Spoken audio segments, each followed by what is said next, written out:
Good thing ducks don't shoot back.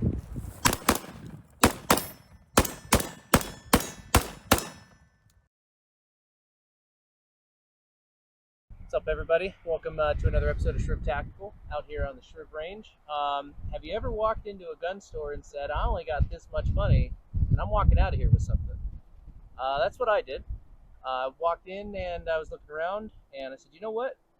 This thing looks, well, let's be honest, it looks a little gimmicky, but I said it looks kind of cool. Let's take this out. This is a GForce Arms.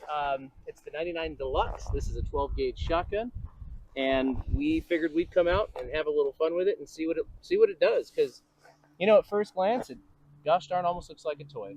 And, you know, despite all the looks and the gimmicky things, we're going to run it through and give it some shotgun treatment. We're going to do the shrimp drill with it and see how quickly we can get those rounds on target.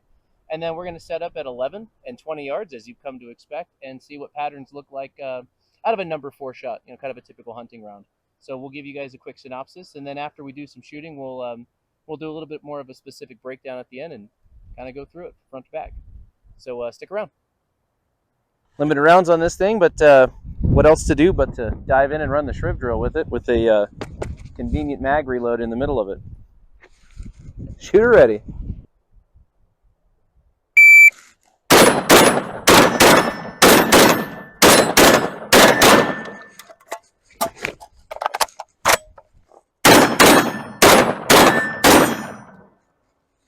All right. 1107. Average split of 0.54.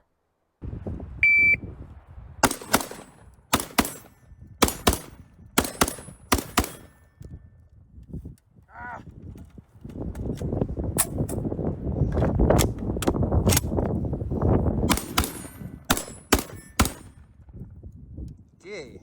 Nice reload in the middle of that. Yeah, the old mag don't drop free. Yeah, oh no, the screw did exactly what you talked about. Okay. Well, 15.57 with splits of 0.48. The reload, it's going to take some work. Yeah.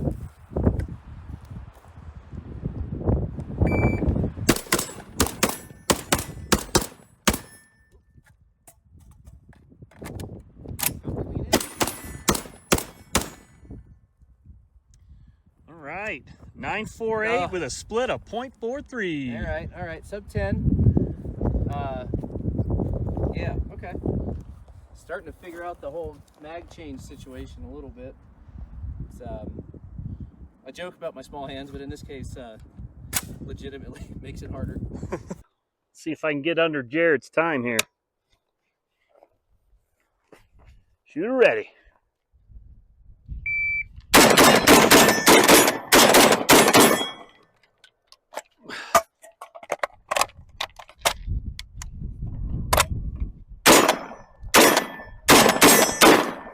Reloads suck. I mean, no, this gun is janky, dude. Like half the time, the bolt didn't drop all the way. I mean, I'll read your time just because the viewers want to know. Yeah. 12.53. I'm What's the 0.4? Pretty sure there was a 3 or 4 seconds there.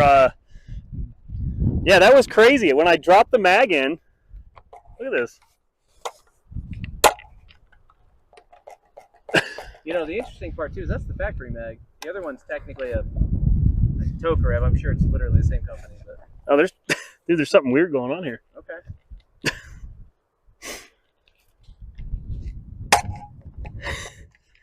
Yeah, because when I hit the bolt release, the bolt didn't drop all the way, and that's why when I grabbed it and messed with it, then I heard the click afterwards. It's like it fell the rest. Yeah. Oh! Not that it presents itself as a hunting shotgun, but I mean, we're going to do our typical 11 and 20 yard pattern test. This is number 4 shot, something pretty common for some upland hunting. So, see how she does at 11 yards. Okay, and then out to 20.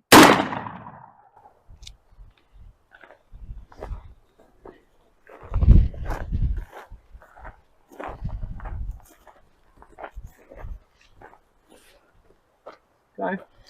Looks like a shotgun hit it. It looks like it got hit by a shotgun shot. That's correct. Some of that hard-hitting science that we do here. And at 20 yards. Okay. You can, this proves you can shoot birds with it. Go figure. If you ever had a question. So we were so excited to talk about the GForce Arms GF99DLX, which stands for Deluxe. I'll explain that more later. We didn't even wait to get to the Shriv studio. Figured we'd do a outside truck talk. Outside truck talk. Yeah, that's a new term that you guys are going to hear. Why don't you just kick us off with your overall thoughts shooting it? Go for it. Okay. So overall, obviously, as you can see, it's got a very AR-esque, appearance to it. Manual arms, pretty much all just about identical. I mean, quick critiques, and I've only shot what? I mean, 40 round. I don't know. No, I think we went through 150-ish today. Okay. So. Well, yeah, between both of us, yeah. So, I mean, first, I don't like that the stock is not adjustable in some form of length. It's okay for me. It's not terrible, but I would have moved it. I didn't like where it was. That's obviously going to be specific to individual body size. I found issues reloading it as far as getting the mag out and in, which again, that could get smoother with time and just using it more. But I also found it kind of seems like some of the things, it has some hitches in it, but I don't know what really to expect of it for its price point. How much to beat it up over the dollars that it actually takes to obtain one. I mean, that's where I'm at on it. Yeah, for sure. And I guess just to mention it, the sticker price on this when I walked in at the local gun shop was $229. I picked up the spare 10-round mag, and I think I was out the door for just under $300. So I'm going to go through this thing relatively quickly, just because there's not a ton of different features and things to talk about, but there's a few things. So as mentioned, not adjustable in terms of length of pull. Does have a cheek riser, I guess, depending on what you might put on here. Didn't need to use it for the red dot that we have. Comes with plastic flip-up sights. We didn't use them. Like, I imagine they'll do their job all right, but they are plastic. They don't, I guess not a whole lot else to say about those. They're there. The entirety of it is polymer. It's different types of plastic, of course, including the rail. Threw the red dot on there just so it would be a little bit more, I guess, AR-esque as we were shooting it, running through some of the drills. Has this giant thing on the end of it that just unscrews. It performs no function other than look or, an extra couple of ounces at the end of the weapon, I suppose. But you can pull this thing off, and lots of threads, as you can see. There we go. And then you have that. It does have a removable choke, so you can put other chokes in here. It uses the Mobile Benelli choke threads. It comes with a number 5, pretty much wide open choke. Everything else you see is what it comes with, minus the red dot. It comes with a 5-round magazine.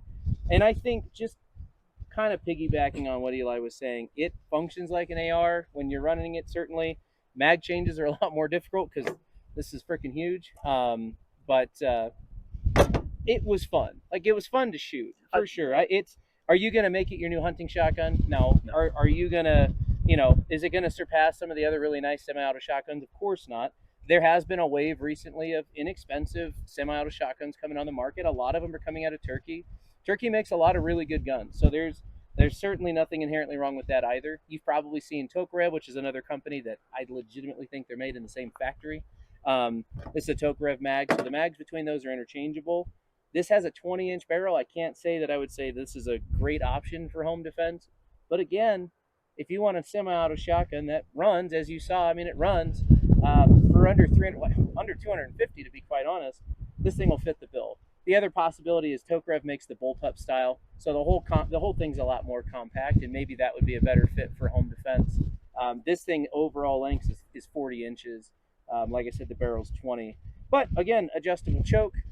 You can put different optics on it if you'd like to. Certainly, you could switch out the backup iron sights if you'd like to, and they do make drums for this too. So instead of having to change mags, you might just put a 25-round drum in there and handle all the business that you would need to handle. Yeah, we switched ammo. Still Federal, but we opened a different box. It had a different style. The shell was slightly different. We found that it became very difficult to get the rounds pushed in. We had to kind of fiddle with that. That was a pain in the butt. I thought the balance of it too is a little funky. It's very front heavy. I mean, I guess I just noticed it wanting to tip out of my hands a lot. But no, again, for the price point, it is what it is, and it works. Yeah. Yeah, for sure. Not a gimmick at the end of the day. Might make a cool gift for for your kid too if you don't know what else to buy them. So that's it. I hope you guys enjoyed it. Just wanted to give a quick run through on an entry level shotgun that pretty much everyone can afford, even those poor college kids out there watching. Like and subscribe. Thanks, guys.